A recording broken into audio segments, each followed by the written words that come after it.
Why do artists struggle? That may seem like an unanswerable question, but I promise you, it is not. In addition to being easy to answer, there's a solution in all of this of how artists can thrive mentally, emotionally, spiritually, and financially. First, we may want to consider how artists even got in the position of not being able to earn a living from their art and somehow being on the fringes of society, mostly discounted and surely not accepted for the gifts, talents, abilities, and all that they have to offer to society. For hundreds and even thousands of years, artists held a very important position within their communities. Art was an integral part of life. You can see it in architecture, in costumes and clothing styles, in rituals, whether secular or religious, through their music, their writings, and even how they interacted with and interpreted nature and the cosmos. Life itself was art. So how did humanity devolve from such a rich, vibrant, artistic way of living to where we presently are?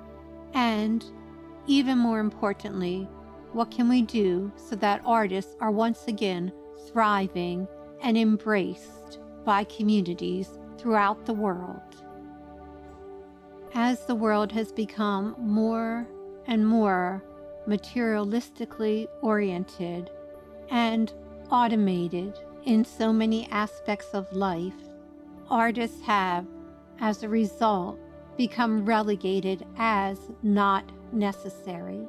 Yet, artists continue to be born, great, talented people, and there's just not a place for them in society anymore. As a result, most artists feel that they have to commercialize their talents, which, understandably, many are not willing to do, because the beauty of being an artist is that they are a soul that stays true to who they are.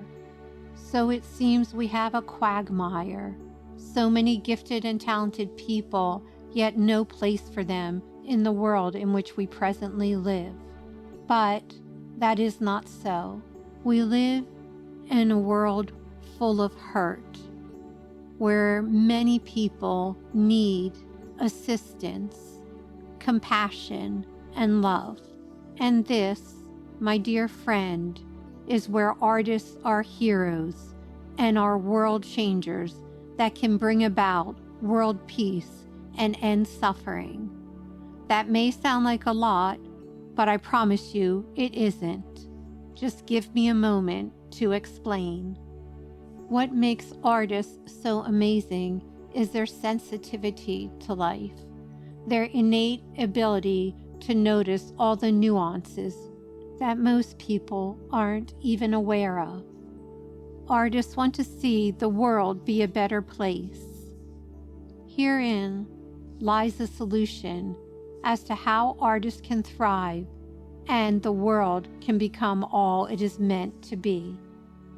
We have a population of people, artists, who are sensitive and want to see the beauty restored to this world. And we have a global population of people who are in great need of being uplifted and helped on every socio-economic level. Like you, as an artist, the desire of my heart was always to help others. Since I was a little girl, there were two things I told God I wanted to do. I wanted to create, and I wanted to help others. So, a little bit over 10 years ago, I created a concept entitled Community Projects, and I've helped other artists to do the same. And in that, they develop a business that adds to their community that brings assistance to others and provides financial solvency for the artist. Community projects is a very simple concept, but it is powerful. Here are the simple steps that you can take beginning today to start a community project of your own and to begin to receive both the income and the respect you deserve as an artist. If you would, as I give you these few steps, get out something to write on and write them down. This will help you to go back and develop your ideas more as your art career quickly expands.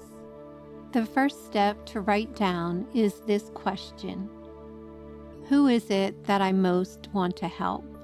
This may seem to have nothing at all to do with your art being successful, but if you'll trust me and give me a few more minutes of your time, I promise to explain. Step 2, write down what helping the ones you've chosen to help looks like. If that's cats and dogs that need to be rescued in your neighborhood, write down all the cats and dogs would have a home and be loved. If there are elderly people in your community and you want to see them have visitors come in regularly because you know they feel isolated, write down all the elderly people in my community would have someone that comes by to check on them every day. If what you want to help is your neighborhood, it really needs to be cleaned up, there's trash and it's run down, write down, my neighborhood would be beautifully kept and we would all feel thankful to be living here. Step 3 is contacting an organization in your area that is already working on the same project, that is rescuing cats and dogs, helping the elderly, or cleaning up their neighborhood. I'll address in a little bit if there is not an organization already doing that in your area. I want to add here, my friend, that part of being an artist is we are often isolated from the rest of society, and a beautiful inherent benefit of community projects is that isolation will fall away as you work with organizations and causes to help them raise funds through your art. I'm going to share now the first community project that I developed to make it easier for you to understand how you can do the same. I chose an organization in my area, Advocates for Freedom, whose purpose is to help stop human trafficking. I called them, introduced myself, and let them know that I was an artist in the area and I wanted to use my art to help raise funds for their cause. This is your step 3, contacting the organization. They invited me to come in and speak with them, and so I went in and met with the director and a few of the staff that are volunteers. This is the beauty of working with people within your same region. This is where isolation will fall away, you'll be embraced by your community, and your art will succeed. During our meeting, I offered to create jewelry that was in the color and the motif of Advocates for Freedom, a piece of jewelry that represents their cause. We settled on the idea of me creating a pair of high heel earrings, and the colors of the crystals in the earrings were the colors of their logo. Advocates for Freedom had an event annually called the Stiletto Walk, where women and even men would put on stiletto heels like candles and walk at night, representative of those who have been taken in to human trafficking. The high heel earrings I would create for them would be representative of these stiletto walks. I want to encourage you as an artist to not worry if your art form is something more like fine art or music, there is absolutely a way for you to develop community projects easily, and I'll share more of that at the end. Step 4 is deciding what percentage of the art that sells you are willing to donate to the organization. For all the community projects that I created, I would donate between 30 and 40% of the proceeds to the cause I had selected. Please take a moment, my friend, to consider that artists tend to undervalue their work. Be sure to put a price high enough that when you donate the 30 or 40%, you'll still receive what you need to for what it costs to create the product and the profit that you need to support yourself financially. I want to explain now all the benefits of creating community projects. And remember, you don't have to create just one. As time went on, I worked with many organizations, universities, nonprofit organizations, even a mom and daughter, where the daughter needed medical care and the mom, as a single parent, just didn't have the finances to do so. The beauty of community projects is that you will develop so many relationships and meet so many people you would not have otherwise, simply because you have a beautiful heart and wanted to help others. Through Advocates for Freedom, who are happy to have me at their events, since I created something specifically for them and was donating a significant portion to help their cause, they invited me to their annual fundraisers at the casinos, to events at the local library, to even speak to a group of people about the work that I was doing. At their annual auction, they auctioned off some of my jewelry, which also went to helping the organization. And as you are set up at these events, you will meet more people who have their own organizations and causes, and they will ask you to also create a community project for them. Step 5 for you, my friend, is to write down the ways that you can help this organization. Do they have annual fundraisers? Do they have an auction? Have you seen them set up at a local event, maybe even the farmer's market? Anywhere your organization is seen, you can be there with them, helping their cause and getting to know people you would not have otherwise met. Step 6 is be brave. Although at first it may feel a little bit awkward to make that initial phone call, as it was for me, you'll be surprised to find out how much artists truly are loved and looked up to, and how grateful the organization will be to have you assist them in helping others. I have mentioned I would share what you can do if there isn't an organization in your area to connect with. When I was first starting out with community projects after Advocates for Freedom, I met, as I mentioned earlier, a mom and daughter, such sweet people, and the mom just simply could not afford to pay the medical bills for the treatment that her beautiful daughter needed. The daughter's name was Cherie. She was 20 years old. So I asked her what her favorite colors were and to pick one object that meant a lot to her. She chose purple and a flower, and so I designed a line of jewelry, necklace, bracelet, and earrings, and she and her mom sold them. In addition to when I set up at markets, I would also sell them, tell people about Cherie and how 40% of the proceeds would go to help with her medical care.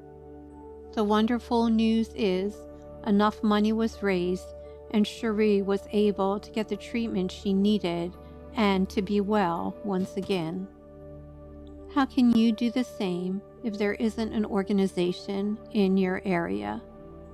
The steps are the same. except instead of contacting an organization, you create the project on your own. If it's cats and dogs you want to help rescue, then design something in the motif representing the cats and dogs, and when you sell this, you can donate or start a fund to help rescue the animals in your area. People are often more apt to buy art when they know that it's going to a good cause, and as with the cats and dogs, or the elderly in your neighborhood, or an area that just needs to be cleaned up, when people know their money is being spent on something for the betterment of all, they are happy to do so. You can even create a community projects market if there's not something else in your area already set up where you can sell your art. What this would look like is gathering together with a few other artists, finding an area where you can rent a place and set up your own event. This can be very simple, low overhead, and because the work that you are doing is helping others, you will be happily astonished at how many people will attend, purchase, and how it will bring your community together. Imagine community projects being set up by artists all throughout the world. How far can this go? How many can we help? How many can we reach? The possibilities are truly endless. And my sweet artist friends who are sculptors and fine artists, please know that community projects can work for you also. With any type of fine art, create one piece for the organization or cause, and then take photos of it, convert those photos to note cards and postcards, or even coasters, and you can sell those items as your community projects. If you are a musician, you can write a song about the cause you are supporting and have that put onto CDs that you sell as your community project. You never know who might hear your song and where that may lead. Community projects can work for any artist. If you would have told me over a decade ago that my jewelry would go to other nations, that it would raise thousands and thousands of dollars for those in need, that I would be set up at high-end casinos and fundraisers and auctions, I probably wouldn't have believed you. Nevertheless, I'm not special. This didn't happen just for me. The same will happen for you. Maybe it is sad, indeed, my friend, as a fellow artist, that art has been relegated to something just not necessary anymore. But the silver lining in all of this is that you and I have the God-given ability to take our art out into the world, to help others, to create community projects, to share the finances with those in need, and in that, develop a world where we truly are our brother's keeper and where artists, once again, are held in high esteem. Be brave. If I can do this, so can you. God loves you, and you are amazing. If Swanky Genius encouragements helped your heart, we'd be ever so grateful if you liked, commented, subscribed, shared our podcasts, and check out our book, journal, and coloring book series featuring Lamp the cat and Swanky Genius the bird, who are whimsical best pals at swankygenius.com.